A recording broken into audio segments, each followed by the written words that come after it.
Greetings, friends. I'm AK. And I'm Laura. And we are the Chainsaw Girls. On today's episode, oh boy, this is a good one. I'm so pumped to talk about this movie. Dude, me freaking too. We are covering 1982's Basket Case. At the time of this recording, I found the streaming on Tubi, AMC Plus, Shudder, and more. However, we went out and we bought what you are looking at if you're watching on YouTube on the table right now, this special edition 4K UHD Blu-ray of Basket Case, which was preserved and restored by the Museum of Modern Art in New York City. So freaking awesome. That is so cool and random because movies like this, especially at the time in the 80s, these are kind of frowned upon, right? Mm-hmm. But to be preserved by a reputable museum, Big deal. that's so cool. Yeah. And so Frank Henenlotter, the director, he wrote on his Facebook in 2017, he wrote, "Hey, Basket Case fans, I'm both humbled and proud to announce that Basket Case is now a part of the permanent film collection of the Museum of Modern Art.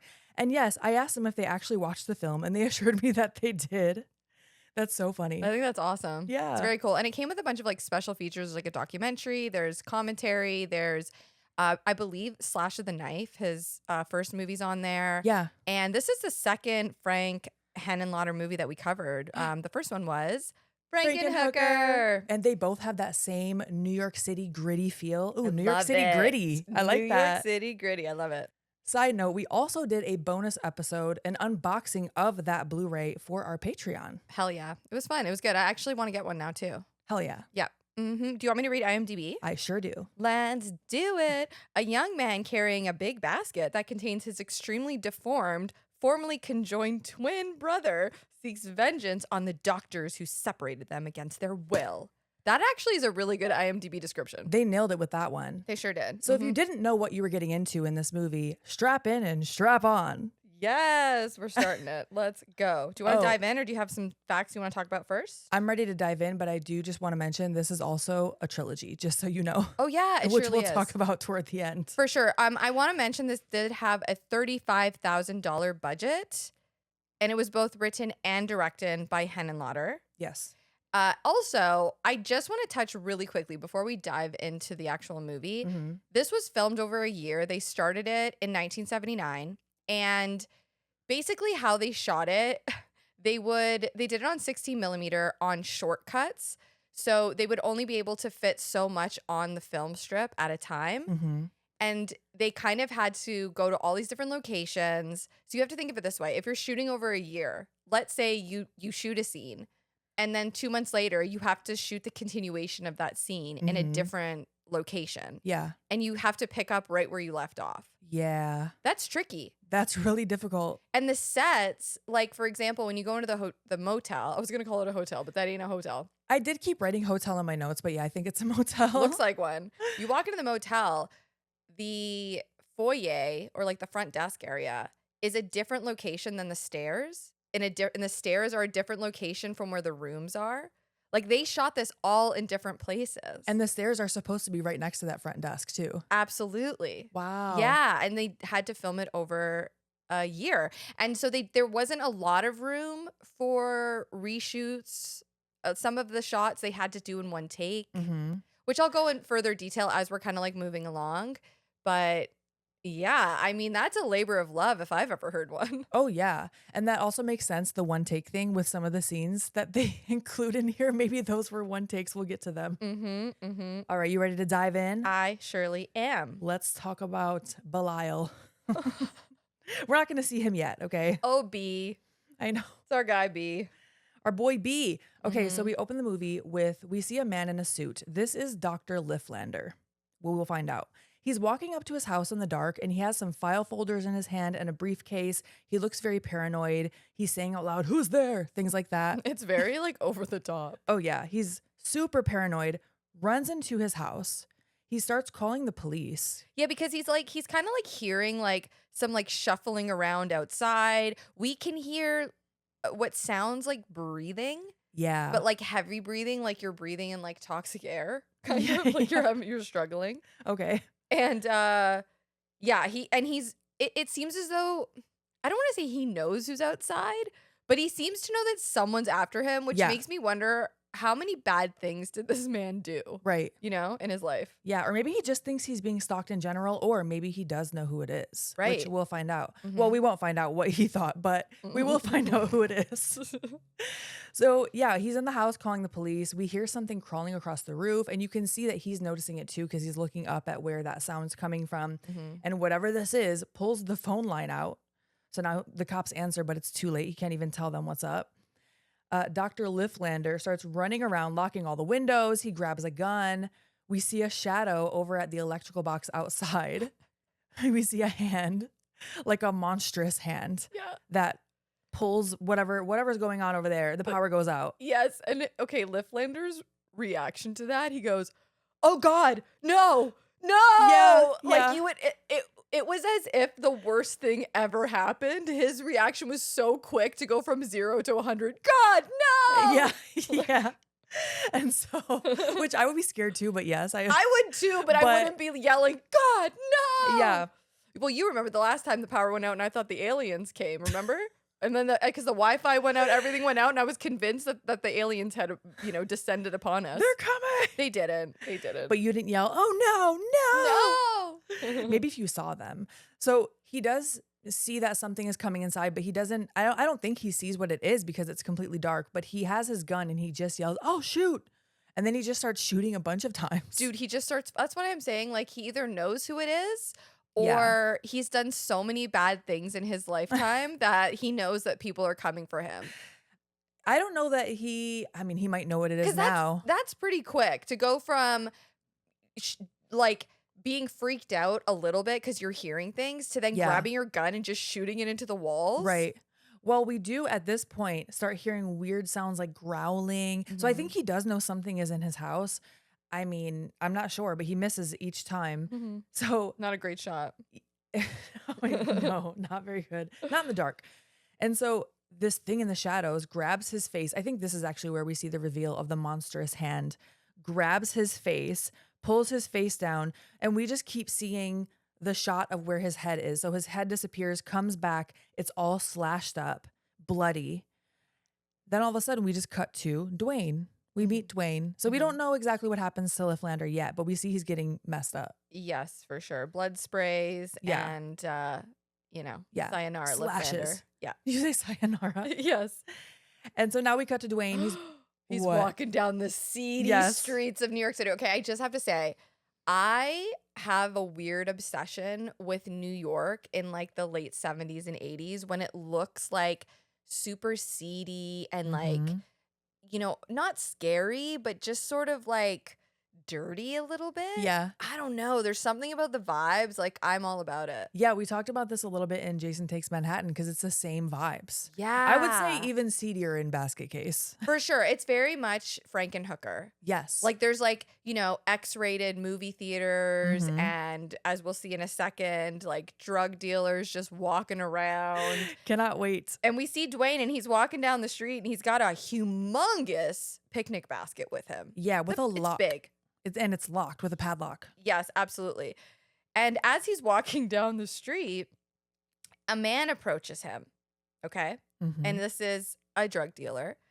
And he starts rhyming off everything he has to sell. Like every drug under the sun. And I wrote them all down. Hell yes. Tell me. So here we go.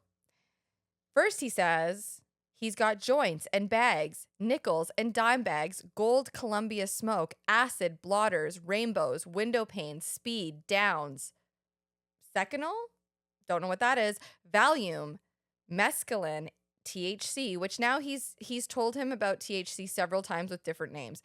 Good cocaine, Quaaludes, beauties, methagrin, no idea. Cheap Panama Red, angel dust. Check it out, man. Tranquilizers, Anabuse, lithium, tie sticks, methadone, rock red, junk morphine. What do you want? Some girls? Dwayne completely like kayfabes this guy, and the guy gets so pissed and just storms off. Yeah, he's like, you don't want any of these like 75 things that I just rattled off? Like, where does he have room for all of that? I just imagine him having the trench coat, just it's all in each side of it. Yeah, like little tiny like pockets. I don't know what half those things are. Oh, no clue. No idea. No idea. I also want to point out Dwayne's hair. Oh boy. It is a person all on its own. Like, It's its own entity. no, for real. It is an extra character in this movie. Yeah, it should have been credited separately. No, he's got a big old like fro pretty much. Yeah. It's not quite a fro. It's like, I don't even know how, it's like a, I don't know how to describe it. You're like, it's like this. It's like this. If you're watching on YouTube, I'm just like, It's like a big poof. My hands keep getting bigger and bigger. I was going to say poof. He's got curly hair and he's let it grow out a lot. And it's thick. And it's very thick.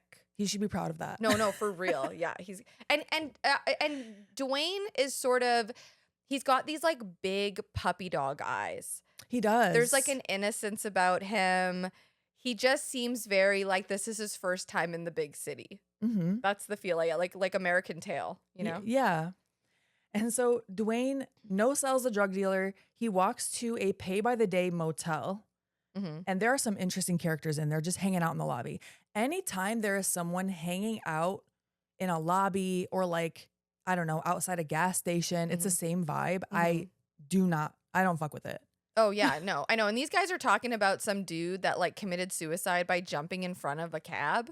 And they're just casually like, yeah, I heard it was like this, you know? Yes. And the one guy's name is O'Donovan and the other guy's name is hotel owner. Right. The manager. He doesn't really have a name. Yeah, I think he's credited as hotel manager, which is why I kept writing hotel, but it's definitely a motel. Oh, that is. Though. What is it? What is the name of the motel again? It is called Hotel Broslin. Broslin, but I mean. What qualifies a motel or hotel? I think when you're paying by the hour, it's a motel. Which this isn't, I mean, he's paying by the day, which I guess that's normal for a hotel. That's a hotel, but doesn't he say something? Doesn't the motel owner say something about the cost of it being per hour? He does. I think he says if you're paying by the day, your payment's due at noon. So I guess that does imply that, you know, or maybe you could pay weekly. Listen, or by the day. It's a motel. Like, let's be real. This is not like. We're going to talk about hotel versus motel in the extended. I wrote it down. Okay, perfect. The motel owner tells him that it's $20 a night. The motel owner, like right off the hop, he's a little, I mean, I get it. He probably gets some like weird characters in his motel, but he is pretty aggressive. Yeah. Right off the hop. He's like, I don't want no junkies in here. It's $20 a night. I feel like you kind of have to be, especially in New York. I guess so. You have to be like, I will fuck you up. Yeah, that's true. But Dwayne pulls out like a huge wad of cash. Right in front of everyone. Oh my God. Don't do that. O'Donovan's eyeballs like pop out of his head. Yeah. And even the motel owner is like, whoa. Yeah. Like they're both very surprised that he has any money at all. Yeah. You should never flash your cash. Definitely not. So now, yeah, like you said, O'Donovan is like, he's like drooling basically. Oh, yeah. And so now Dwayne walks up the stairs. He's going to his room. What? Josephine. Oh, yeah, we're going to meet Josephine. She yaps his ear off all the way up the stairs. Like the entire time. And she's discussing, she's telling him all about this. Okay, first of all, she asks him what room he's in. And he's like, oh, I'm in room 7. She's like, oh my God, that is the best room here. Okay. Then she goes on to tell him that an old woman used to live in the room and would tell everybody that she was loaded and nobody believed her. They all thought she was full of shit. And then one day she decides like to move out and she comes downstairs wearing like furs and all this jewelry. And she ends up moving out of the motel and nobody ever sees her again. Mm-hmm. And when Josephine is done speaking, so she is yapping, right? She is like me when I've had 2 cups of coffee and I'm nervous and I don't know how to shut the fuck up. She just stops at the end of her sentence, turns around, and walks away. Like, doesn't miss a beat. Dude, I was rewinding it and rewatching it. I was in tears. I couldn't stop laughing. It's so funny. It's so awkward. Like, she's just like, and then zips and gone. And she just walks down the stairs back into her room. It almost looks like, you mentioned to me before that it almost looks like the actress is like, okay, my line is done. Goodbye. Yeah, yes. But then you pointed out that Dwayne does stop and turn and look at her like what? Twice. Yeah, like he's looking at her like, what? So I think it could have been a choice to make her seem a little wacky. And every single person in this motel, by the way, is a character. And anytime anything goes down, every single person that is staying there shows up to see what the fuck is happening. They are the nosiest tenants. I mean, who is? I love looking out the blinds like, what's going on? Oh, me too. But I'm not opening my door and joining the mob. Exactly. It's wild. Oh, they're like walking into people's room in this movie. Like everyone is involved. At the same time, I'm like, oh, look, a community. It's a community. At some points, it looks wholesome. Sure. But other points, I'm like, y'all need to back up. Like, this is your Young and the Restless. Like, you guys are just here for the gossip. Yeah. So on this floor, Dwayne sees Casey. I love Casey. I love Casey so much. She's awesome. Played by Beverly Bonner. She's wicked. I love her so much. She's unlocking her door. She's like a door or two down. She's letting in an elderly gentleman. The saxophone starts playing in the background. And it definitely gives off the vibe that this is not her man. Right. But you know what? No judgment. No, of course not. We love Casey. And she winks at Dwayne. She does. Yeah. And so Dwayne gets to his room now. He opens a window. He says to the basket, "We're here."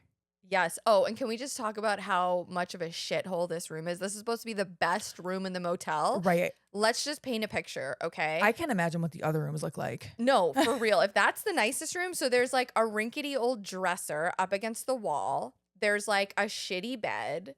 It's not a very large room. It's very dark. The carpet looks like it hasn't been changed out in maybe 20, 30 years. Never steam cleaned. Oh, absolutely not. There's a window that you can open all the way up, which you know is like it's old school because now you cannot open windows in hotels all the way up. Probably because of what's going to happen.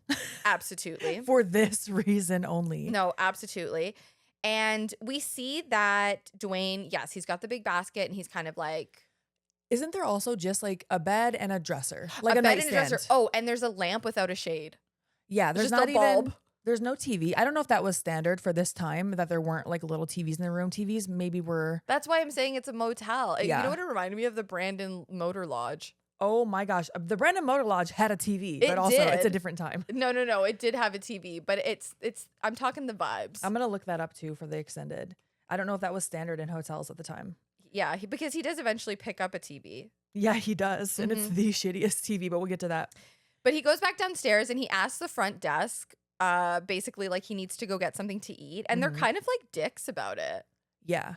He's like, oh, nothing too fancy, right? The hotel manager says that to him. Like, why are you pissed? He's giving you money. I know, exactly. And Dwayne's like, no, I just like want some pizza or something. Yeah, he's looking for like a burger joint. And then O'Donovan tells him there's one across the street. So Dwayne goes, brings back 2 giant bags of hamburgers to the room. That's like us after we're done filming. Oh, I can't wait. I'm already thinking about it. Right. And he tells the basket, got you something to eat.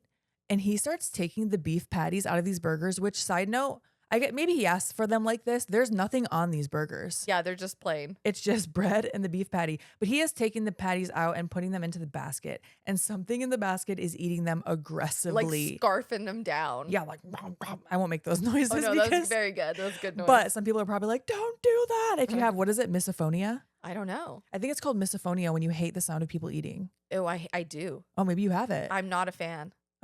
Ew, I just thought about it and I just got chills. You know what? Some noises I hate, like smacking of lips. I don't like that. Yes. But crunching, I actually like it. She's shaking her head. No, please, like, no. I don't like it. It depends. Like, I'm sure there could be a circumstance where I'm like, ew. Or especially if it's someone that's getting on your nerves. That's going to annoy you even more. When even they breathe and you're like, can you stop breathing? But no, I actually like crunching sounds or like typing sounds, things like that. I don't mind a type. I don't mind typing. I kind of like that. Okay. I always keep the sound on my iPhone because I love the sound of the typing. I do like that sound too. I know it bothers people, but honestly, I don't care. Especially if you're by yourself, who cares? Yeah, I obviously wouldn't do it in a library or something or on an airplane like a psychopath. Right. But in the comfort of my own home, yes. I agree. And hoogly boos. So he's scarfing that shit down, okay? Yeah. Dwayne pulls out a huge file, and we see H. Needleman. Yes, and this file folder is covered in blood. So where did that come from? Dr. Lifflander from the opening. Exactly. So we see H. Needleman, and then Dwayne pulls out a big-ass phone book. Do you remember phone books? Oh, yeah. Do you remember going through the phone book and doing prank calls? Yes. It's a good time, for sure. But he looks up what we would presume to be H. Needleman's phone number. Can I tell you, we had a couch at one point in my childhood and we thought we were like living the high life. We were not, but It had a pull down middle part. Uh-huh. Like you could pull it down and there were like a couple cup holders and Yeah, there was yeah. a phone. Oh, dude, that is like swanky. It wasn't a phone that you could pick up a receiver from. It was just a speakerphone. So you best believe we were prank calling people every fucking day after school on that thing. Dude, that is awesome. That is awesome. I used to prank call people and pretend to be Paul Bear. Why? Why Paul Bear? I don't know, because I loved The Undertaker and I just liked his voice. You know what I mean? I was just about to ask, can you do a good Paul Bear impression? I mean, it's not very good, but I would do it when I was a kid. I thought it was so funny. Hell yeah. Okay. So yes, he finds Dr. Needleman. Yes. And he says to the basket, because we still haven't had the reveal yet, he says Cutter's name isn't listed. Needleman must have the number. Exactly. So we're getting names here. We're putting pieces together here. And to me, Dwayne looks very sheltered. Like, even when he sees Casey, he makes his face like this is the first time he's ever seen women. You know, like he just seems like he hasn't really been out very much. It could be the first time he has seen a woman like Casey. For sure. Yeah, you know? like he seems, everything he sees, seems very wide-eyed. Yes, he does. He does seem very like innocent. Innocent, yeah. Or maybe oblivious. I don't know. Mm-hmm. Or like, yeah, like just sheltered or something. Yeah. Mm-hmm.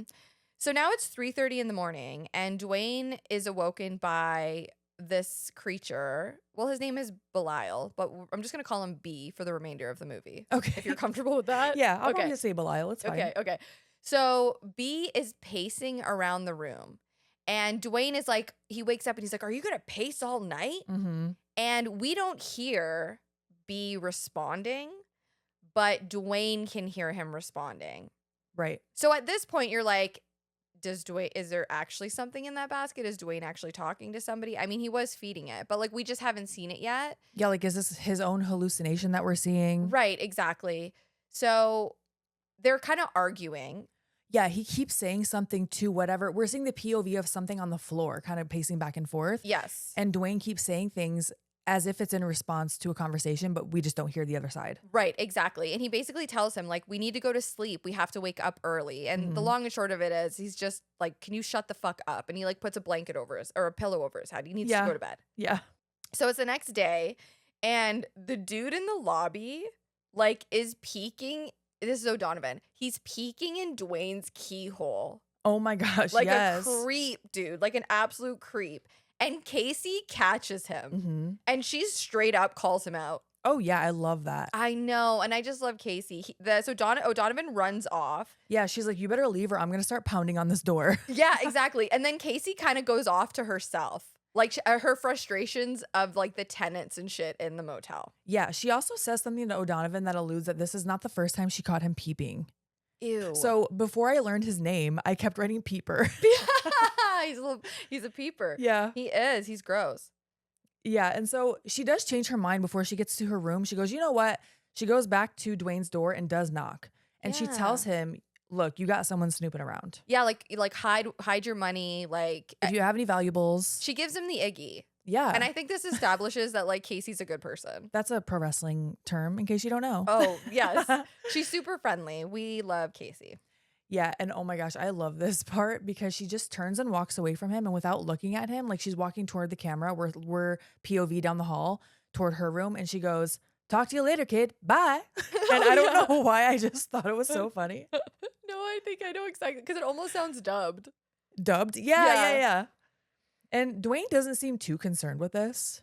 I don't think. No, I think it's because he's been so sheltered that, and honestly, he has bigger fish to fry. Like he's got a monster living in a basket. So that's true. He immediately goes to the paperwork. And so he's like, yeah, whatever. He leaves his cash like on the nightstand. So I don't think he is concerned. No. Looks at the paperwork and tells the basket that they need to go visit a doctor friend of theirs. And now we cut to the office of Dr. Needleman. Dude, this is the darkest, crustiest looking doctor's office I have ever seen. It doesn't look like a doctor's office. It looks like an apartment building. It might be. I think it probably is. It's really dark. It doesn't look clean. It's just crusty looking, honestly. And there's a woman speaking to a receptionist. And the receptionist's name, we'll find out, is Sharon. And she's complaining that Dr. What is his name? Needleman. Dr. Needleman prescribed her something that she's allergic to, and she's super pissed about it. And she's kind of ranting and raving to Sharon. Yeah, she says that he prescribed her the wrong meds multiple times. That is Yeah. actually fucked up. No, it is. But once we meet Dr. Needleman, I feel like that's pretty self-explanatory, that he doesn't really seem like he is a very qualified physician. Right. And so when she leaves, the woman complaining, Dwayne approaches Sharon, and Sharon immediately starts telling him about her typewriter problems.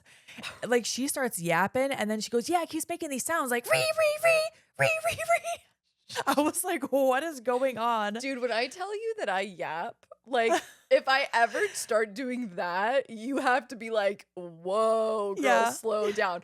I will let you know. She goes on and on and on and on, and she's so descriptive, and her eyes are just like huge, and she's rocking this massive wig. The Okay? wig is crazy. It's so big. Well, apparently her head was shaved before that they started filming this, so she had to wear a wig because she's in like a punk band. Hell yeah. Yeah, so she had a shaved head. Okay. So they like popped a big ass wig on her head. It is a big ass wig. It is so big. Dwayne is also thrown off by this, and she's like, oh, you're not the person coming to fix a typewriter? Yeah, she's like, I thought that basket was where you kept all your tools.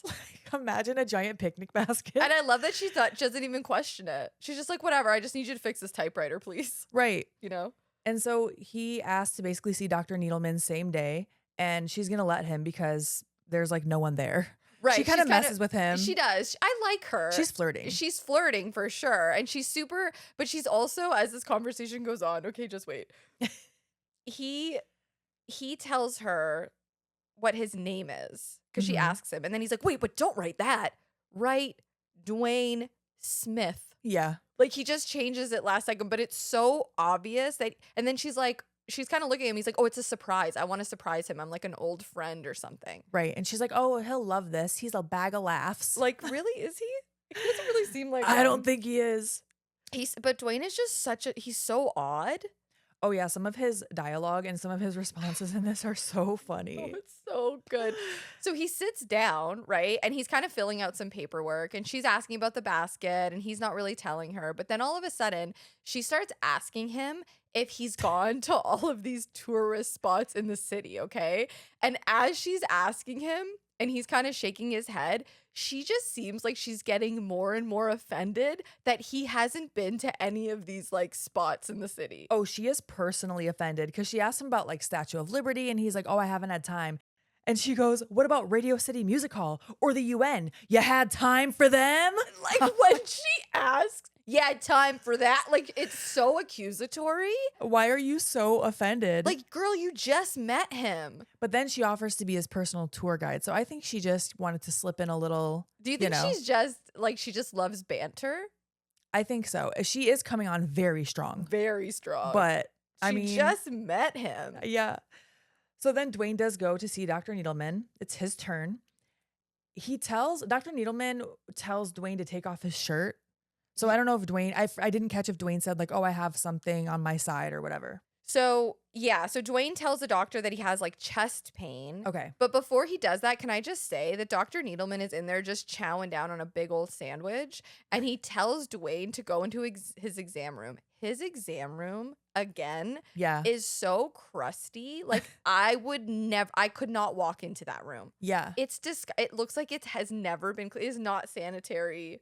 No. It's real gross. No, and the way that Needleman was looking at Dwayne when he goes to take off his shirt gave me weird vibes, but it doesn't go anywhere. So I don't know if I was just like imagining that. I just think he's a weird dude. He's just supposed to look seedy in general. Yes, Maybe. like that's. I just think that they're bad people, so Yeah. they're just being painted as Right. like not, great.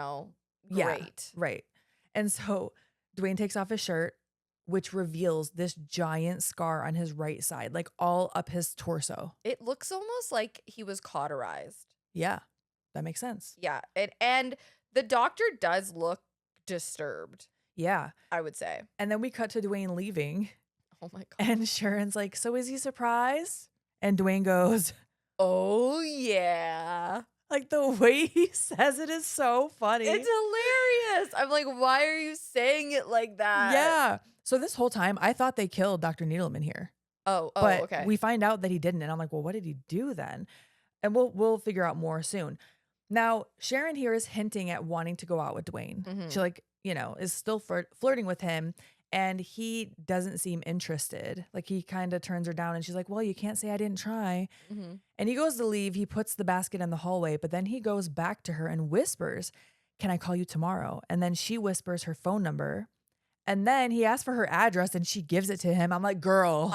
When I was watching it, when I was doing the notes, I was like, okay, I know you like him. Yeah. But please don't give your address to some man you've just met who's carrying a giant picnic basket around New York City with him. Like, don't do it. And then she's like, why are we whispering? And he goes, I don't want him to hear. And she goes, the doctor? She says it so loud because she whispers with him, right? At first, she follows his lead and she whispers. And then she's like, the doctor? Yeah. Like, it's so over the top. But he was talking about what's in the basket. Yes. He didn't want what's in the basket to hear him whispering. So now we cut to Dwayne at the movies. He's watching a karate movie. He dozes off. The basket is sitting right next to him. And there's a random guy in the back that notices this. And he steals the basket. He takes it into another room. He starts kicking the lock off. And then we see the POV from inside the basket as this guy is opening it.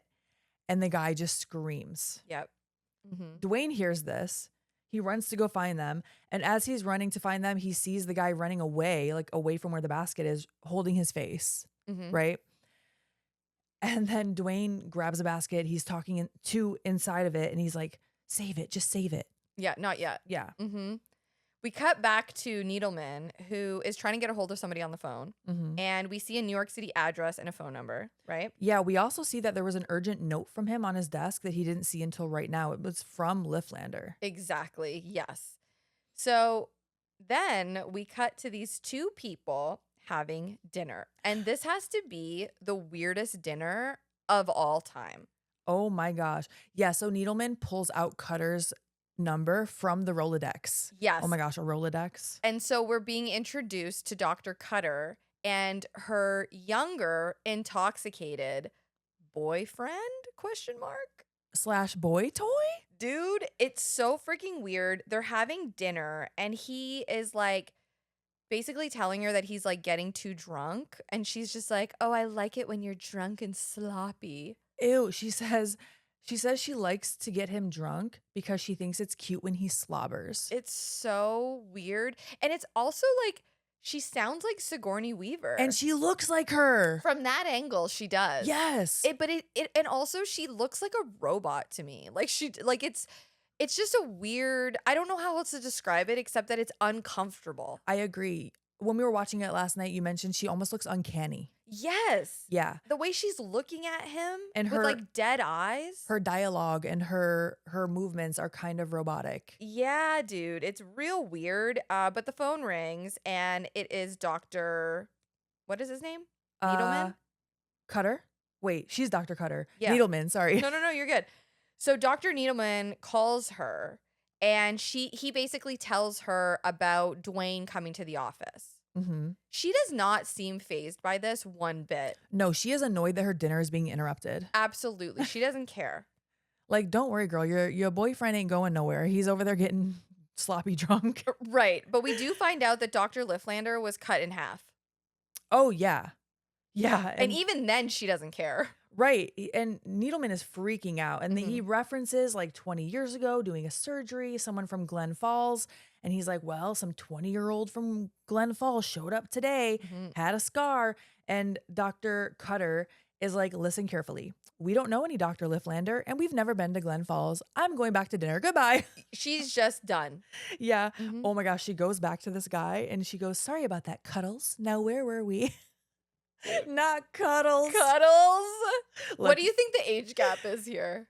It has to be at least 20 years. You think 20? I think so. Whoa. I mean, it might not be. I don't know. But it definitely gives off the vibes that she is almost like... There's a huge gap. Yeah. Yeah, dude. Ooh, weirded me out, dude. Yeah, she definitely did. Now we cut to Sharon leaving Needleman's office. Needleman's staying late.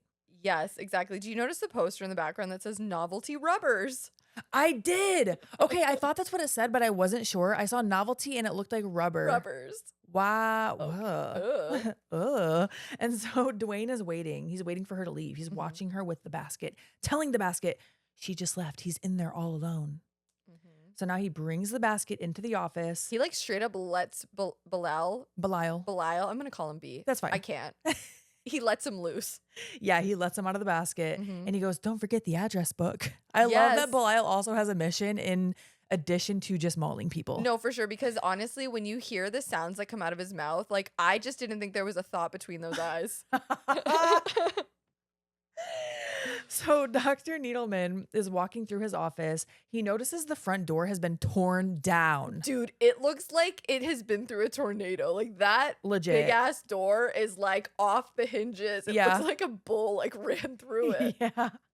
When you see Belial, he's like this big. He's little. Yeah. Yeah. So he runs into what looks like probably a storage room. He starts pushing all these heavy things against the door. Okay. He knows that something is coming for him. And he knows that Dr. Lifflander was cut in half. So he started to put 2 and 2 together. For sure. And we are getting like POVs from B as well. Right. Which I always appreciate a POV. Yeah, I love POVs. So he goes into another room now. He turns on the light.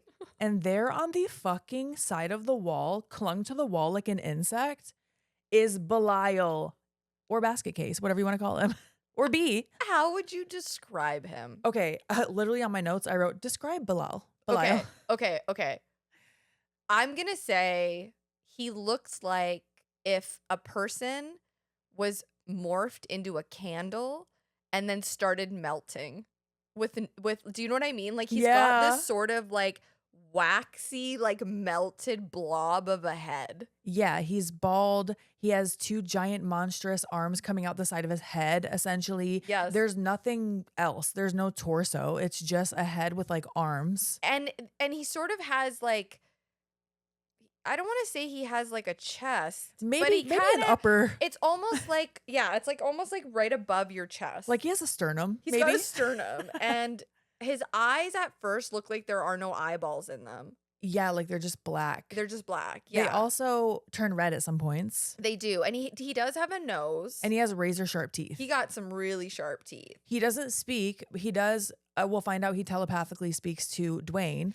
Yeah. But he does like banshee scream though. He screams. And his screams, honestly, I wanted to punt kick him half this movie. His screams were pissing me off. At one point, yeah, they might get annoying in some scenes, but I will also say they are terrifying. They are. I think they add so much to the scenes because it's unsettling. No, for sure. And he's also like, what color would you say he is? He's like like a lightish, grayish, purplish, creamy sort of. Ew, creamy. Yeah, he's fucking ugly. I don't know. He's ugly, and also fuck Belial. Yeah. we'll find out more. We don't like B. Yeah. Okay, so where were we? He has clung to the wall like a fucking fly. Yes. And he clings to Dr. Needleman's face. Yeah. Screaming the entire time. And it's like, "Ugh!" Like kind of like that. Oh my God, that was perfect. Kind of like that, but it's like layered. Like there are layered screams. There are points in the movie where he's screaming and I just want to punch him in the face. It's very punch him in his stupid fucking head. Punch him in his sternum, half of his sternum, whatever the fuck it is. It's very unsettling regardless. Yeah, yeah. And we see once again Dr. Needleman's face is all slashed up. Yep. So there's no crazy practical effects with these kills, but there is a lot of blood. Mm-hmm. There is in a different one later on, but in this one, it's like slashes on his face, just a lot of blood shooting out. And I think it also, like, you can see that B is very strong. He has insane strength. He does. Like, he's real strong. I'm just picturing a scene that's going to happen in a minute. And so now we see that Dr. Needleman is dead, and it pans over to Belial, and you can just see his face in the dark. It's so creepy, and he's like sliding away backwards. He's breathing and growling, almost like Angela at the end of Sleepaway Camp. That's what it sounds like. That's what you said last night. Yeah. You're totally right. Mm-hmm. And so now the next morning, we see Dwayne back in the room. He's feeding Belial hot dogs. I'm interested in why Belial doesn't eat them, eat the people. But he's not a cannibal. I guess not. Oh, yeah, he is technically human, He's right? a person. He's That's just true. a fucked up looking person. Look, because Belial is an asshole, we don't feel bad about saying this. No, he deserves everything coming to him. No, for real. But yeah, I guess because he eats just meat like that, but that makes sense. He is a person. Yeah, I don't think he's a cannibal. Okay. Yeah. Okay. Yeah. I take that. But the best is when Dwayne gives him the hot dogs. He tells him, like, I got you breakfast. Oh, yeah. Like, Dwayne, you can just whip him up some eggs or something. Some cold breakfast hot dogs. Just run over Denny's, man. Okay, I'm going to tell you something that is going to gross you out. No, don't tell me you like cold hot dogs. Not anymore. But when I was a kid, Yeah. this is so hillbilly. Look, I'm half hillbilly, okay? One of my grandmas would literally give me a cold hot dog, and I would just sit in front of the TV watching cartoons, eating a cold hot dog. And you ever like play with your food just because you're bored and it was like the 90s, so whatever? Sure. I would like peel them like corn on the cob. And then I would just have this weird looking little dangly like inside of the hot dog, and then I would eat that. And Hey, here I am today. you know what?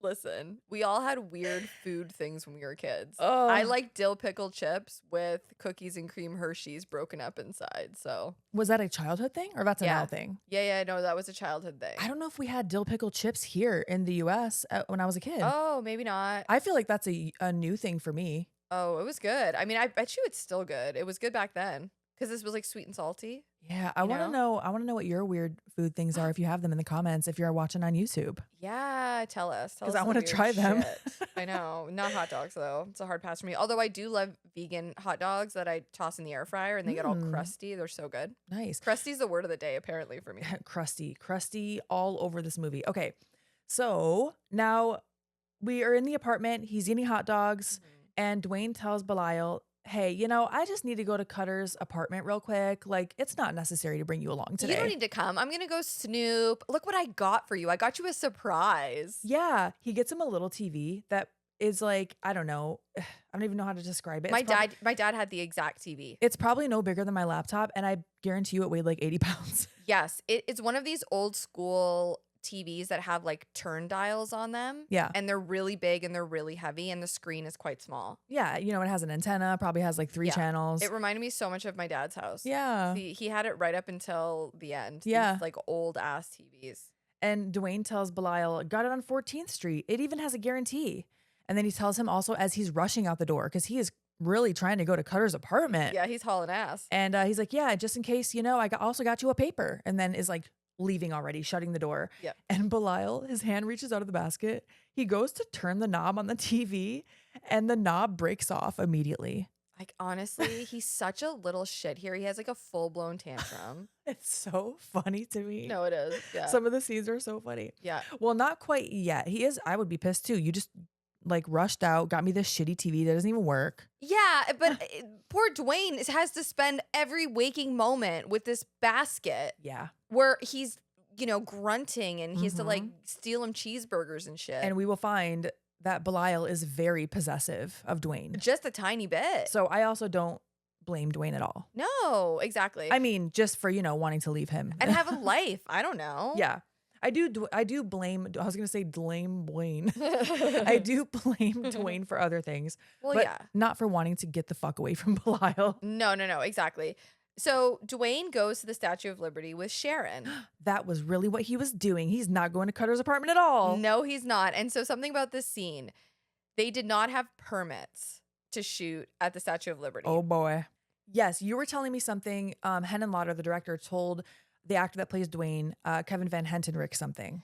Yes, that they did not have permits to film at the Statue of Liberty. And so the gimmick is basically they're not allowed to use tripods. So if you had a tripod, that was like no go, right? Apparently.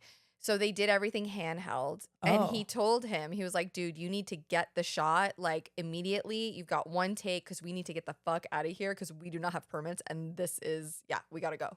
That's so interesting. So they couldn't use tripods, but still they weren't allowed to film there anyway, regardless. No, in New York City, it costs a lot of money to get permits. So and honestly, anywhere, it costs a lot of money to get permits.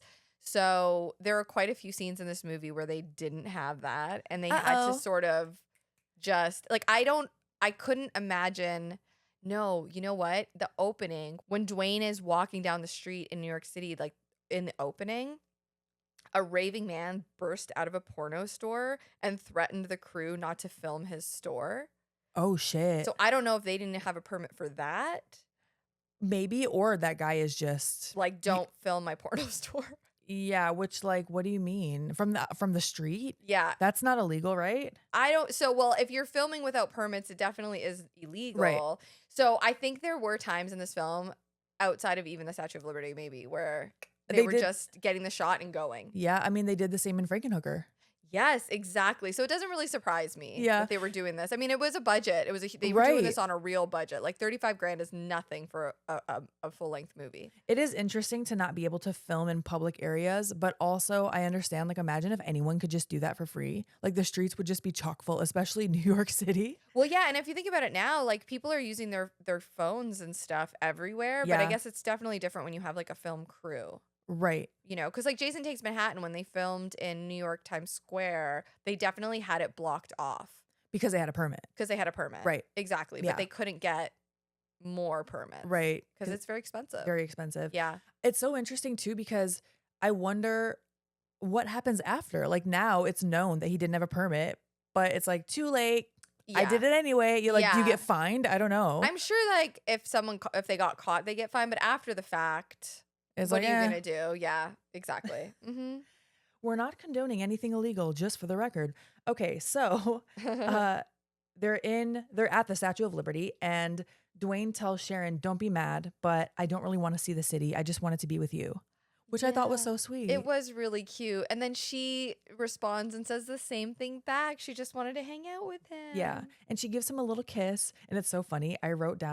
I was writing out my notes, and I'm like, and then they share a little kiss, and I look up after the little kiss, and they're like full on making out. I was like, whoa. Oh, yeah. They are making out. And Belial can feel this. Dude, and he is so pissed. He busts out of the basket screaming. When this is the part when he started screaming here, I wanted to just like backhand him. I was like, shut up, B. For Dwayne real? does everything for you. Just let him go kiss a girl. Have a good time. He literally saved your life. Yes. Like, let him go have a little kiss. He's Or like a jealous boyfriend. He is. And Belial knocks the TV over. He smashes the lamp into it. He is destroying this apartment. He's throwing a tantrum.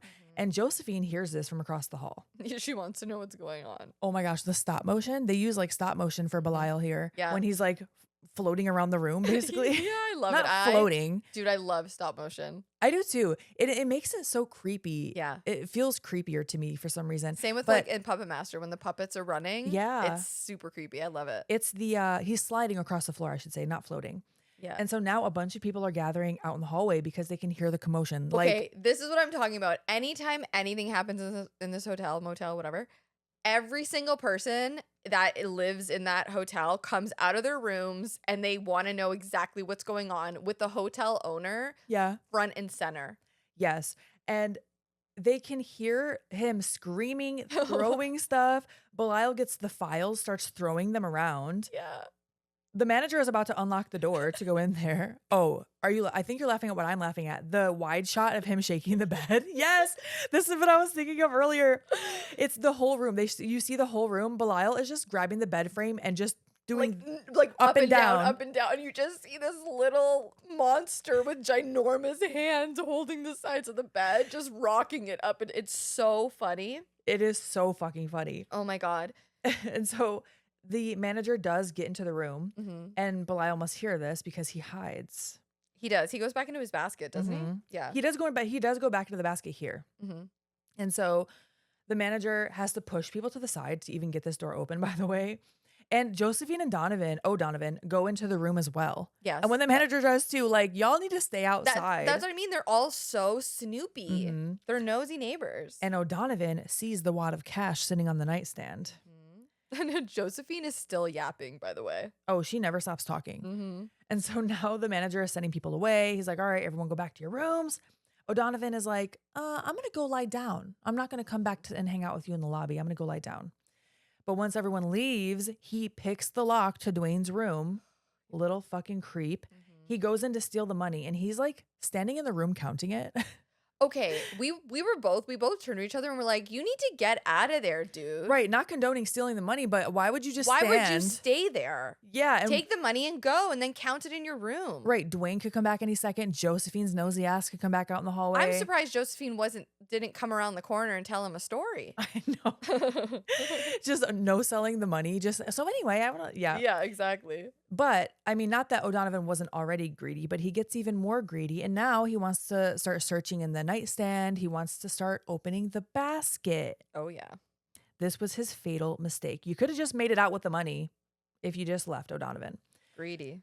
So Belial, of course, shoots out of the basket, clings to O'Donovan's face, and he is maiming him. Oh, yeah. Yep. And as this is happening, Dwayne and Sharon are still making out. This is a pretty long makeout sesh. Yeah. And he can feel that something's happening. Yeah, it's like he gets a pain in his brain. Almost like a migraine or something. Mm-hmm. Yep. And O'Donovan is getting fucked up. His face is all bloody and slashed, just like the others. Now, they can hear this too, everyone in the hotel. So the manager... Of course they can. And here they come running. The manager goes back into the room, and they find O'Donovan's body. Josephine is shrieking. Oh, it's not even Josephine. It's someone else. Josephine is in there. But of course Josephine's in there. Yeah, Josephine is in there. The manager is in shock. He is just staring. And there's another resident that we haven't seen yet who is screaming nonstop. Shrieking. It was annoying. Do you know my middle name? One of my middle names is Josephine. Yeah. I love that name. I do love that name.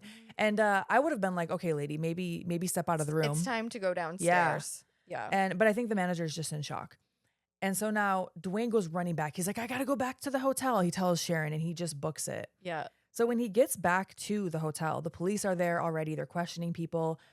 Sharon is trying to follow him. Okay, hold on. Yeah. His cell here.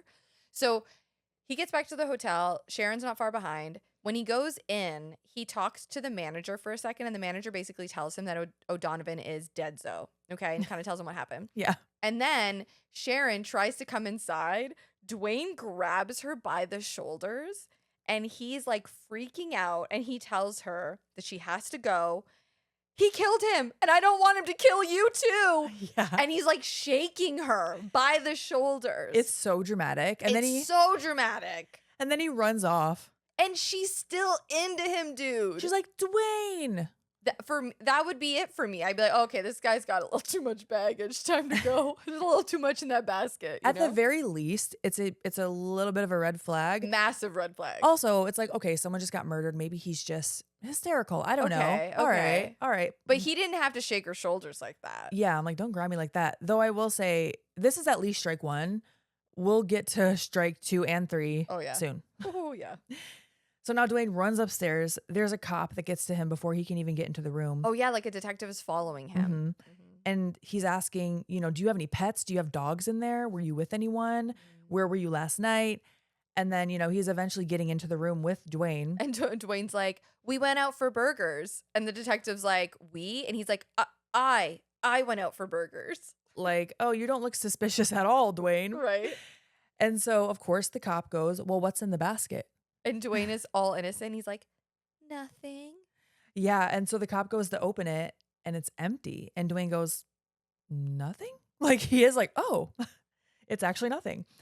And so then he tells the cop he is staying there a few days and, he can come back and ask him questions if he needs to or whatever. The cop doesn't end up coming back, I don't think. No, he doesn't. But Dwayne looks very nervous. Oh, yeah. He looks very, very nervous. He does have an alibi. He tells the detective he has an alibi. Yeah. He has someone that can vouch for him. Yes. And so once the detective leaves, Dwayne starts looking for B. Mm-hmm. And then we see in the background, B starts to emerge out of the toilet. Yeah, he's hiding in the toilet. And Dwayne is pissed. Yeah. And once again, he is speaking to Belial and Belial is not responding, but Dwayne can understand what he's saying to him. And he's like, okay, you're right. Yeah, I was with a girl. Yeah, I lied to you. And then he tells Belial, they deserve what they get.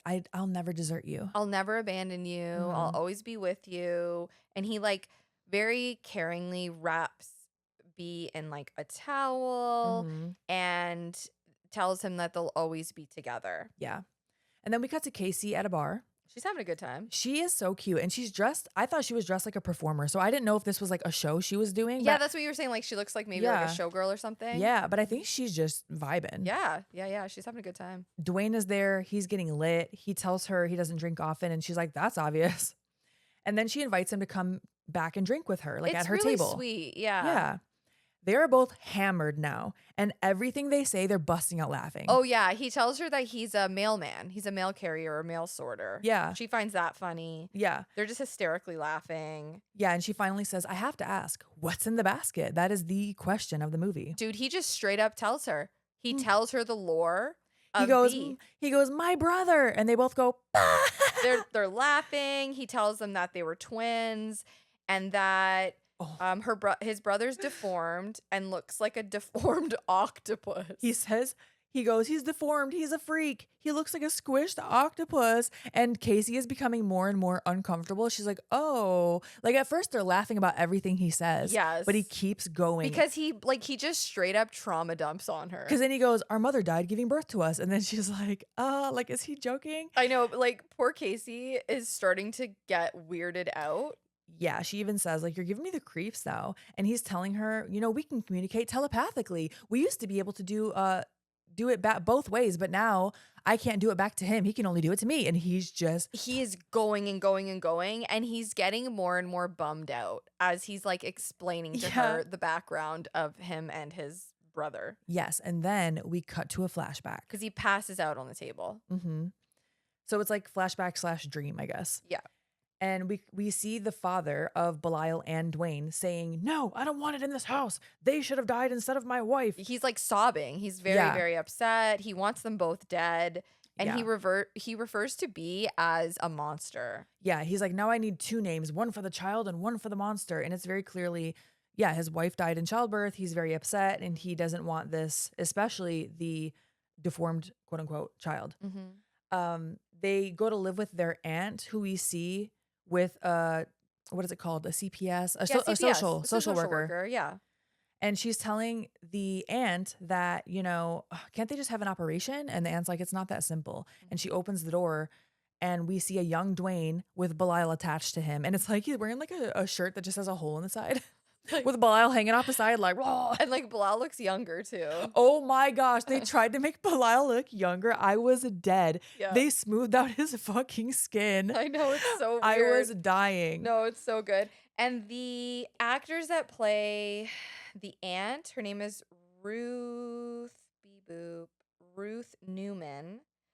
And the actress that plays the CPS worker, which I can't recall her name here. I'm looking through the social worker, Elise Balados.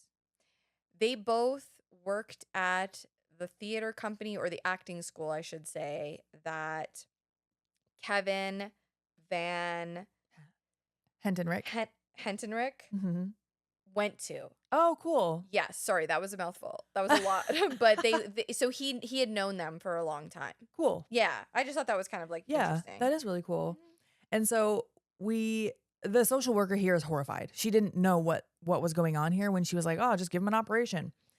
So then we cut to a young Dwayne and Belial. They are waking up to the father talking to these 3 doctors downstairs. They can overhear the conversation. We see Lifflander, Cutter, and Needleman talking to the dad. The dad is like, we need to separate them. I don't care. We need to give Dwayne a chance at a normal life. I don't really even think he said it like that, but that's essentially what all of them are saying. Mm-hmm. One of them says, well, Belial might die. And the father's like, good, he's better off dead. Yeah, it's pretty bad. And Dr. Cutter's like, I'm not even sure if it's human. So basically like, yeah, let's just kill it. Yeah, exactly. Let's just cut him off. Yeah. And whatever. If he dies, he dies. Literally, if he dies, he dies. Yeah. And so they force Dwayne into the operating room while he's still conscious and he knows what's going on. They're dragging him in there and then they're finally able to sedate him through Belial, by the way. They like stab Belial with the needle. Mm-hmm. Young Belial is screaming and it's also terrifying, especially when his eyes start rolling back. It's signifying that he's passing out, I guess. Mm-hmm. It's so creepy, even with his smooth, freshly Botox skin. No, for real. And they start cutting into them. Dwayne lets out one more scream, so he's still awake. And then you just hear cutting and bones crunching. It honestly sounded like duct tape being like, remember I was saying that last night? Yeah, there were times where it sounded like duct tape sound effects. Like it was being ripped off of something. The sound effects were really gnarly. And squelching. I hate that word, but it also is effective because it's gross. Can I also just jump in here and say real quick, the note I made about those 2 actors that worked at the school with him? It was the American Academy of Dramatic Arts, which is a very large, reputable school in New York. Yeah. I just wanted to make sure that I got that right. Yeah, that's awesome. Anyways, continue. So now young Dwayne wakes up. He has bandages around his ribs and he hears something and he goes, "Is that you, Belial?" Yeah. He goes outside and he finds Belial in a garbage bag. It's actually like, I don't like B at all, but this part of the movie, it really made me sad. Yeah, we feel sad for him here. He's thrown away like garbage. Yeah, and his giant monstrous hand reaches out of the garbage bag toward Dwayne. Like, help me. It's very sad. Yeah. So now we cut to, this is still the flashback. We cut to the father waking up to hammering and sawing. Yeah, dude. He goes down into the basement to see what the hell is going on. Okay, like, also, dude, he goes down without even, I didn't even remember about him stepping on anything.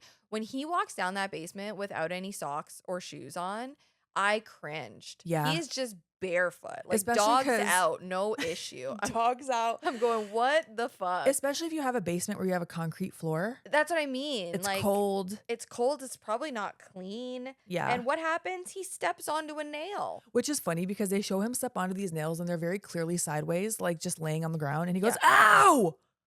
And then just keeps walking. He's like it scared him maybe. Ow! But he says it so loud and I'm like, that didn't even go through your foot, but okay. And we hear the machinery again. Oh my gosh. It sounds almost like a saw. It is. It's a big old saw, but we don't know what it is yet. We just hear like machinery. And you hear every power tool in existence. Yes, all of them. And which makes sense because we're going to see what it is. But also this basement looks like it's like an industrial size basement. No, it looks huge. And then we were both saying that I think he lives in a mansion. He's probably loaded. I would say he's loaded. Considering that he can pay off all these doctors. Yeah. I would say this guy's for got like money. Clearly an underground operation. For sure, yeah. So yeah, he approaches this giant rigged up contraption. It is basically a huge saw that I don't even know what else it went into it, but it's definitely a gigantic saw and it's sitting on the top of a ramp. And then it's released and it saws the dad in half. You just see his feet and there's blood, sound effects, and then the feet kind of fall sideways as if he was sawed right in half. Yep. It's so outlandish. He's dead. He's probably dead. Yeah. Oh yeah. Probably. I would say so. And now, go ahead. No, I was just gonna say the aunt. Yes. The auntie. She's so sweet. She goes upstairs. She tells Dwayne not to worry. He can come out. She's talking to Dwayne and B here. She's kind of like encouraging them to come out. That she tells them that she's there to support them. And then we see her reading like a bedtime story or some kind of story to both of them, but B is on her lap. Yeah, they're like in front of a fireplace. She clearly loves them. It really was like very touching. It was. And this is the only time in the movie that Belial like looks like somewhat innocent and content and loved, safe. Oh, damn. Yeah. You know what I mean? Yeah. It was a really, really lovely scene. Yeah. Also, she makes it clear when she's going to find them in the attic or wherever they're hiding that she knows. It seems like she knows that they killed their dad. And she's like, she don't care. She's like, don't worry, the cops are gone. They don't know what happened. Yeah. She supports them. I don't know what happened either. I mean, that's kind of the vibe she was giving. It was so sweet. And then we just cut to her funeral. Yeah. And so Dwayne was much older. He looked like he does now. He does, but his hair is larger for sure. Oh, like present day? I would like say at the funeral, his hair was even bigger. Oh, was it? Oh yeah, I didn't notice. Oh yeah, man, it was huge. Yeah, so we know that the aunt had passed away. Maybe that was a catalyst for what they're doing now. I think that definitely. Yeah, I think that was the only person that ever cared for them. Oh, for sure. And so now we are back in present day, and Casey is dropping off a drunk Dwayne to his apartment. Yeah, she's helping him. She's like pulling him up the stairs. She helps him into his room. He's still super, super hammered, and he just keeps telling her that he's all right. 100%. 100%. I'm all right. I'm all right. She just seems very kind-hearted. She's a very kind-hearted person. She leaves for a second, and then she's like, nah, I'm going to go back because I need to make sure he's okay. Yeah. She helps him into bed. Then all of a sudden, like his eyes shoot open, and he jumps out of bed, and he runs and grabs the basket. Yeah, I feel like Belial was probably talking to him telepathically. He was like, bring me in, bitch. Yeah, don't leave me out here. And so then Casey's curiosity is piqued while Dwayne is passed out on the bed and she's looking at the basket. So she goes to look inside. I was like, no, Casey. Yeah. She opens it and it's empty. She's probably like, was what he was telling me true? Or is he just unwell? Right. You know? Yeah. So she goes to her room, and there's just one thing I need to point out. She loves smiley faces. They're like all over her room, They're all right? over her house or On her her room shirt. and on her shirt. Yeah. So she gets ready for bed, and her walls are like yellow, and then her bathroom is pink, like bubblegum pink. Get it, girl. She gets into bed, and then all of a sudden, B crawls out from behind her pillows. Ugh. It's so gross, and he starts assaulting her. He starts like rubbing on her body. Yes. She's just wearing a t-shirt to bed. And then we cut to Casey screaming in the hallway, holding her own door closed. So whatever she thinks that was, which we know is Belial, can't come out. And guess who shows up? The entire hotel again. Of Every course. single person in that hotel is there. This scene, I'm glad they did because she is screaming in the hallway. No, and I know. It is but they're so funny. so nosy. Like But- everyone's there to support her. Yeah, but this one is good because you can hear Josephine offering for Casey to stay with her that Sure, night. yeah. This one felt like Community. Okay, but in my notes I said, of course, Josephine is front and center. Oh, absolutely. But you know what? Sometimes it's good to have a Josephine as a neighbor. I will say that. Oh no, I had one. It's good to have for sure. Hell yeah. The owner is like yells for everyone to go back into their rooms. Okay, he's like, Yeah. everybody get back in your rooms, whatever. And then we pan to room 7. Yeah, the manager does go in Casey's room to see, but no one's in there. Yes. But the window was open. Yes. Okay. And we see B crawl back into the basket, Yeah, so he just like did a little wrap around the building. gets into his basket, and then we notice that he has Casey's panties. Yeah, the ones that she just took off in that scene before. What the fuck, dude? Belial. Those red, he is so into it too. It's fucking gross, man. I was like, ew, what the fuck? The manager's going down the stairs. He goes, "This isn't a hotel. That's a nut house." And it's so dramatic. I know. I mean, to be fair, he is dealing with some shit, but like the way he says, he's like, I know. So Dwayne wakes up the next day. He's hungover. And by the way, he slept through all of that. Oh, yeah, he did. I just made a face if you're watching on YouTube because my notes auto-corrected. It says he's ready to go find Dr. Butter. It's Dr. Cutter. I hate when this shit autocorrects. He wants to get it over with. He said, Yeah. it's time to get this over with. We're going to Dr. Cutter's office. And now we find out that Dr. Cutter is actually a veterinarian. Yeah, so he definitely went to whatever doctors he could find that would do this operation like underground. Absolutely. You know, he's got his basket with him, obviously. And there's Yeah. a dog in the waiting room that is totally weirded out by this. He can definitely sense Oh. that there's something in the basket, right? Yeah. Oh my gosh. He tells the doctor that he has a cat in the basket and his cat is sick or something or cut. Yes. And then they get into the office and he goes, "Only it's not a cat." Dun, dun, dun. Okay.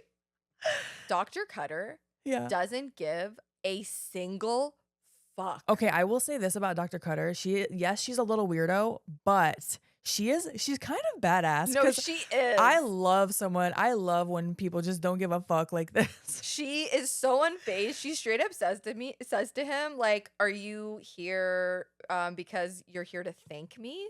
Yeah. Like she's She's like, "I gave you a normal life." yeah. Okay, She's and? totally unfazed by the fact that she did that. She also says, "Oh, you're the freak we separated." No, That part for is real. not cool, but For real, she doesn't have no compassion, no empathy. In fact, she's irritated that he Yeah. came to intimidate her. and then she goes, "I'm not going to be threatened by some punk kid with a grudge unless you got something else you want cut off." And I was Dude. like, "Okay, I kind of respect it though." I did. I turned to look at AK and I'm like, okay, this is AK coded for real. For real. Now, she is also curious what's in the basket because she thinks that the brother that she cut off is dead. Right. And of course, Belial attack. Mhm. Now, this one is crazy. There were different special effects in this kill, and I feel like this actress had to have been hired for her screams and her facials because her facials go crazy in this movie, Mhm. in this scene in particular. And so I'm going to look up her name in a minute too. But her eyes are like bugged out of her head. She is, of course, screaming, getting slashed. I think her screams are like, Guttural? besides Belial's, they're the most unsettling in this movie. For sure, yeah. Go ahead. Well, I was just gonna say, B is actually a puppet in these scenes. So any Mhm. of the scenes where B is attacking someone, it's a puppet. And I know Henenlotter did some of that. That was him. It was his hand. Okay. And I want to say the actor that plays Dwayne was Mhm. also played Belial, whatever, however you say his name. Yeah, so there are close-ups of her face. The actress's name is Diana Brown. There were close-ups of her face where Belial's sticking his fingers in her It's mouth. nasty, Yeah, dude. It's really nasty, but I think it's so funny that's a puppet. I know. That's And cool. she's trying to grab some scalpels out of a drawer, but Belial grabs her face and shoves it into the drawer. Once again, these scalpels are just laying flat. They're not like laying upright, Right, right. but whatever, it's fine.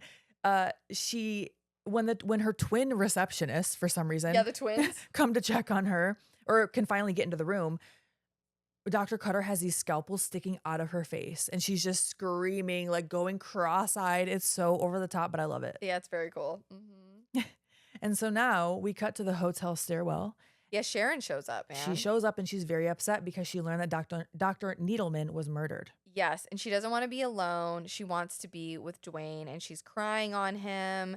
And she doesn't know why she wants to be with him after the way that he acted yesterday, but she does. She wants to be with him. Yeah. And he takes her in the room, and she starts chattering to Yeah. him again. Yeah. And she's like crying. And I understand. Like, I get it. Obviously, the doctor died. Yeah. Dwayne,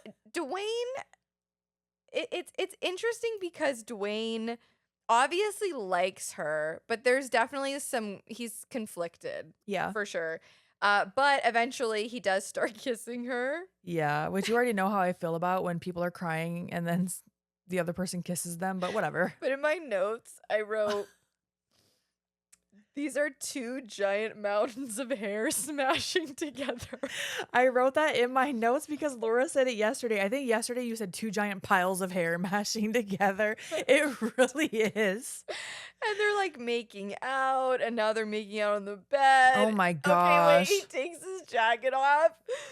He like slowly starts to cup her boobs. Yeah, like she's laying on the bed. He's kind of, I guess, kneeling in front of her, standing in front of her. One by one, just like grabs one boob, It's grabs very the other. mechanical. This is why I'm laughing. It's very mechanical, and she's like, "Take me, Dwayne." Yeah, that's the vibe for sure. I wrote, "Are you 12?" Like that's This such is the like first a- time he's ever touched a girl. Oh, I believe it. 100%. I believe it. And also, Belial starts freaking out, and he is out of the basket. And dude, Dwayne is pinning her down, and she's struggling to get out from under him. She's like, let me up. Like she's trying to get free, but he doesn't want her to see. Right. So he's kind of His holding brother. her down so he can block the shot for her to see Belial because he's like popped out of the basket. Yeah. His eyes, Dwayne's eyes look bloodshot here. Like he's so distressed. Oh, dude, he's going to start sobbing in a minute. Yeah. He's definitely like freaking out. She's freaking out. He grabs a blanket, he throws it over top of her, rolls it up, and like tosses her out of the room. And then she's banging on the door like, talk to me, Dwayne. This Girl, is strike leave. 2, 3, 4, 5, 6, 7, 8. Time to leave. No, Never absolutely look not. back. Never look back. No, if a guy wrapped me in a blanket and tossed me out the door, I would never speak to him again. I would just assume his wife just showed up or something. I wouldn't even want to know why. No, exactly. I don't care. I don't want to know. You're I don't dead. care. That's unhinged. You're dead to me. I'm out. Yeah, no. But Dwayne is now sobbing. Okay. He's screaming and he forces B back into the basket. And in my notes, I said, just drown him. Holy shit. He's crying. He's like, damn you. Like imagine he's like, you cock block. Yeah, no, for real. Sharon is like running down the stairs, but before she leaves, she turns around and just yells, Dwayne! And then she leaves. And all the residents watch her run down the stairs. Like Of course they all show up. Yeah, They want to know what the drama is. she's doing like the walk or the run of shame. No, she really is. And she didn't need to let out that yell. Just No. leave, never look back, never call him, never look in his direction. Like, Yeah. this is way above your pay grade, girl. For real. So later that night, Dwayne is asleep and Belial gets out of his basket, goes up to Dwayne, like rubs his face. He kind of does. He kind of caresses him. Yeah. And I then feel like that was his way of saying sorry. I can see that. I'm laughing because I'm just picturing the next part where he goes into the window, the open window, and just goes, ah! I was so pissed. It's so funny. I was so mad. He like goes to the window and just so over dramatic, just lets out this like yell. But like, how does he scream? Okay, do the scream. I can't. You just did it. like that. Kind of, yeah. It's awful. Also, how does this not wake up Dwayne? No, he sleeps right through it. Yeah. He sleeps right through it. He also like cracks his nut, like he does, like he cracks his knuckles. Belial does? Yeah, Oh, like he's ready to go. Like he's just like, yep, let's do it. He looks fucking wild. His eyes are red, dude. Oh yeah, they start glowing red. He's got some glowy red eyes, and he obviously runs down and jumps out the window. And now he's in New York City. And then we cut to Dwayne dreaming that he's jogging down the street naked. Full frontal, full bush, baby. Oh, yeah. I wrote down the carpets match the drapes in volume. Yes, definitely. Absolutely. And so Dwayne the streaking shot was done outside, obviously. There was no permits, and it was winter, and it was very cold. So to shoot the scene, the crew would first clear the sidewalks of any objects that could potentially hurt the actor, right? Right. And then he was let out of a heated van on one side of the block and met on the other side by another heated van, or sorry, maybe the same heated van. And then once picked up, then they would drive him to another block, and basically they just repeated the process. Like wherever it looked more secluded? Like yes, exactly. Oh. Butt-ass naked, no permits, freezing cold during winter. In New York. In New York, dude. With Winter? no shoes on, man. Oh, I didn't even notice that part. Yeah, there's no, that's why they had to clear the streets to make sure that he doesn't step on anything. That makes sense. Dude, oh my crazy. gosh. Mm-hmm. Yeah, and he is butt-ass naked. He did the damn thing. Oh, no, yeah. I mean, he's bush and all, dude. Bush Especially full frontal male nudity in the 80s. I feel like that was, ahead of its time. It was wild, dude. Because it was usually all about the boobies, right? Mm-hmm. Okay, so we see a POV of someone walking into Sharon's house as she sleeps. So it almost looks like it's Dwayne. It does, because we see hands starting to touch her legs and stuff while she's sleeping, and they're human hands, and we're thinking that they're Dwayne's. Yeah.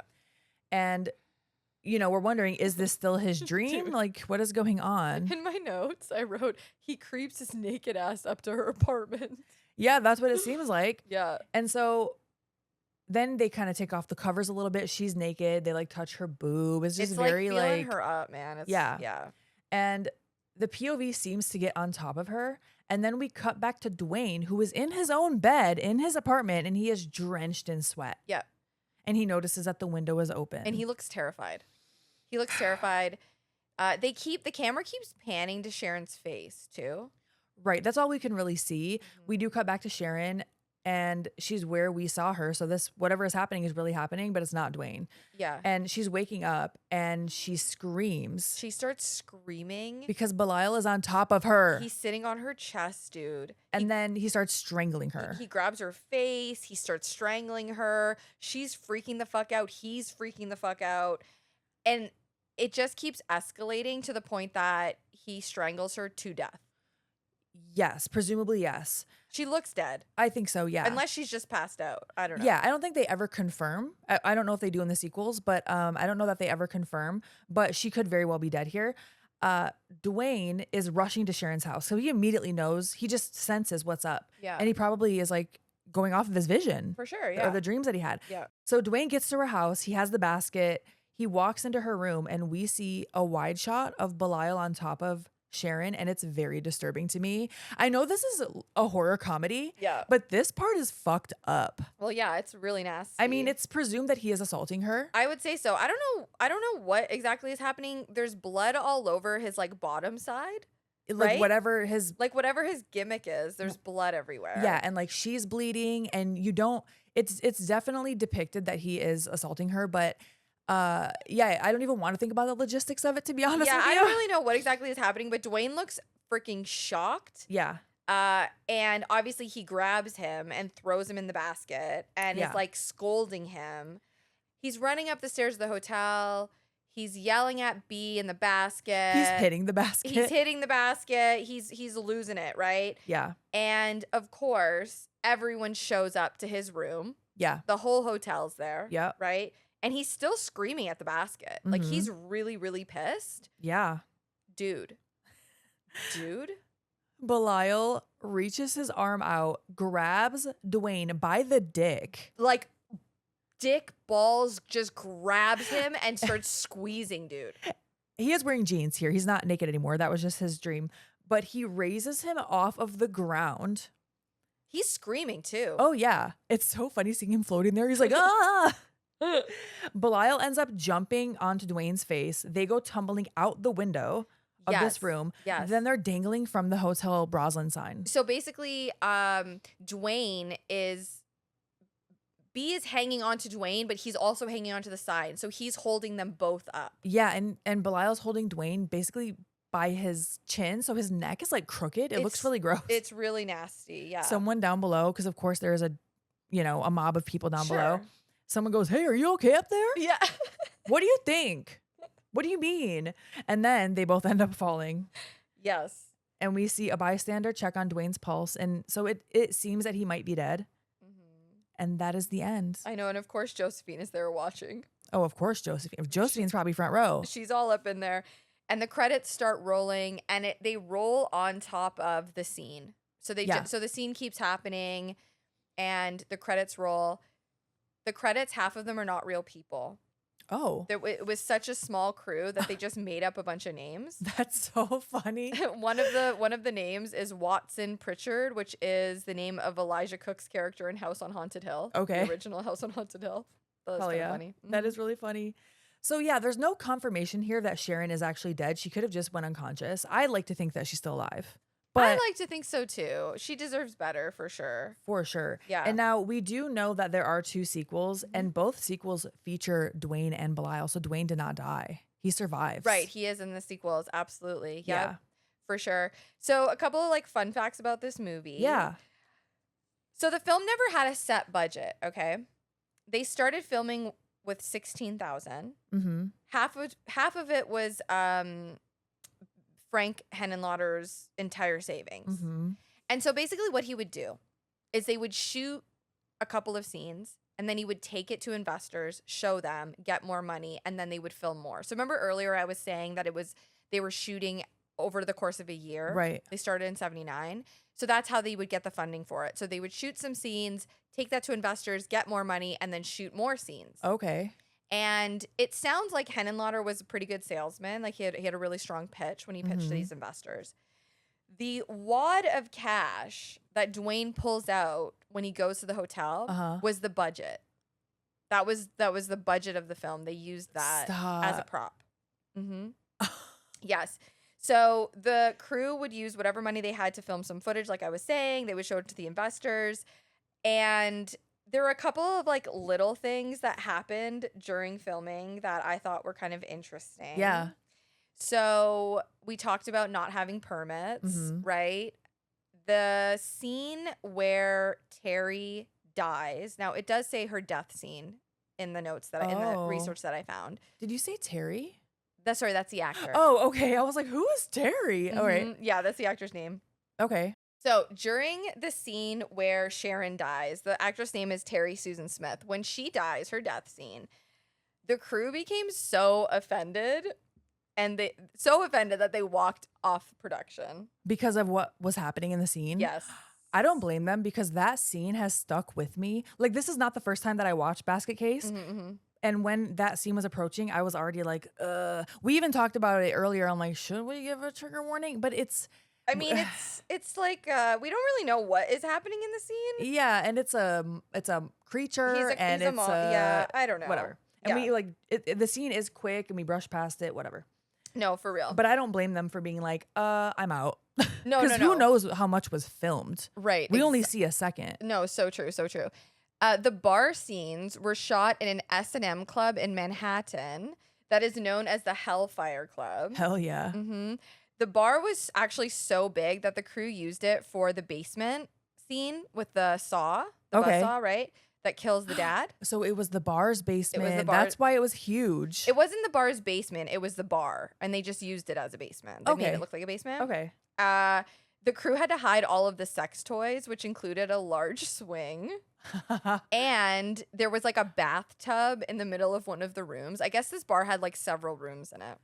Oh. And the original buzzsaw used to kill Dwayne's father used to hang above the door of the club until it was eventually stolen.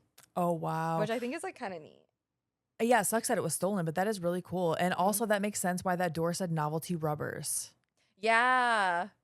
Yeah. Yeah. Because I was like, So oh, does it mean what we think it means? Probably. probably. I would say so. Yeah. Yeah, I would think so. That's And so funny. yeah, do you have any like fun facts? I just wanted to talk a little bit about, at least on the main episode, we'll talk more in the extended on Patreon, but I just wanted to mention the sequels. Oh yeah, So yeah. part 2 was released in 1990, which, knowing that this first one was starting to film in 79, Dwayne looks very different, and it makes sense because about a decade has passed. Dwayne does get a haircut, I will let you know. Okay. But he still has a real thick head of hair. And then the third was in 1992, and Belial is going to be a father. So I'll just let you take that for what you will. And now I watched the trailer for the third one, and it felt like I was watching the entire movie. I will tell you that. Oh, okay. Yeah. Interesting. It's very, very wacky. It seems like they get even wackier in the second and third. Kevin Van Hentenryck has one of the babies. He takes to conventions with him. From the third one? I was like, one of the babies. Oh. Yeah. Oh. One of the props. Yeah. So when he says when he's within driving distance, he'll drive and bring it with him. I wonder how big it is. I don't know. We can probably find pictures. He was also in Slash of the Knife. He was an extra in Slash of the Knife. That's how he kind of got involved in Basket Case. Okay. Yeah, I thought that was kind of interesting. Yeah, He was a theater actor as well. Okay. So he talks a lot about, like, he really likes rehearsal, and he really likes, you know, I think like most actors do. And he talks about the second movies, so part 2 and 3 were union films. Okay. And this was not a union film. So he kind of, the difference between the two obviously is like what unions, it's very, there's more parameters when you're in a union film. And whereas Basket Case, because it was an independent film, it felt more like a family sort of atmosphere. It felt more like they were doing this together as a team. Okay. Everybody kind of had all hands on deck. Yeah. I thought that was kind of interesting. I believe there are bigger budgets in the later films as well. Okay. Yeah. Yeah, so let us know what you think about Basket Case, everyone, and Belial. I freaking love this movie. The first time I saw it, I didn't even know what the fuck I was watching. No, sometimes I still don't want to rewatch it. But it's awesome. Yeah. Like, it really does capture the seedy, you know, 80s vibe of New York City, which I'm obsessed with. I've said that. I love it so much. And I love Casey. Do you know the actress that plays Casey? Her name is Beverly Bonner. She starred in a stage production called Casey 30 Years Later. About Casey's life from Basket Case. Yes. And I want to see it. And then she actually passed away a few years ago, which is such a bummer. Yeah. And I guess she would also do a screening of Basket Case before the show. That's so cool. Yeah. Isn't that freaking neat, man? That's really cool. I love it. I love this movie. I think it's a cult classic for sure. Yeah. And for having no budget and the way, I appreciate it more knowing how much work went into it. I mean, I guess they had to like dumpster dive for some of the furniture they used. Yeah. This was really very DIY, Yeah. which I love. Me too. I love it. So we're going to talk about more in the extended on Patreon. But first, you can follow us on our socials. At Chainsaw Girls Pod, we have TikTok, we have Instagram, we have Facebook sometimes. We also have an email, chainsawgirlspod@gmail.com. You can shoot us an email. We also have a Patreon, extended episodes, bonus episodes, all that fun stuff, a lot of stuff. We do. We do have a lot of stuff. And we also give shout outs to our top tier patrons, which we're going to do right now. Here we go. Jolene, John M, Jonathan W, Rob V, back in 1996, David T, Heather D, Franchise Driller, aka Ryan, John W, Josh N, Millie C, Adrian G, Chris S, Alexis T, Adam VL, and James C. Thank you so much for being top tier patrons. We appreciate you guys so much. If you haven't already, please give us a 5-star review. It really does help the podcast grow. Okay, bye.